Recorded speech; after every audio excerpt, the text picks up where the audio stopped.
Alusta asti RA-yhtiöiden toimintaa on leimannut pyrkimys korkeaan laatuun.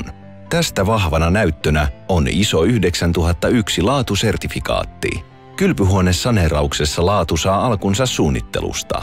Yhdessä asiakkaan kanssa selvitetään projektin tavoitteet aina aikataulusta projektisuunnitelmaan. Asiakas voi valita huoneistosta tehdyn 3D-mallinnuksen pohjalta kaiken aina laatoituksesta kylpyhuonekalustukseen. Työnjohtaja pitää huolen, että projekti pysyy raiteillaan ja informaatio kulkee. Kaikki dokumentaatio ja ilmoitukset löytyvät aina asiakasinfosta. Seuraava askel on tilojen suojaaminen.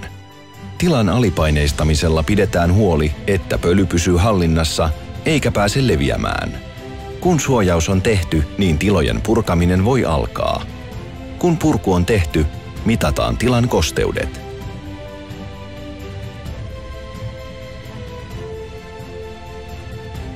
Seuraava askel on vesieristysten teko.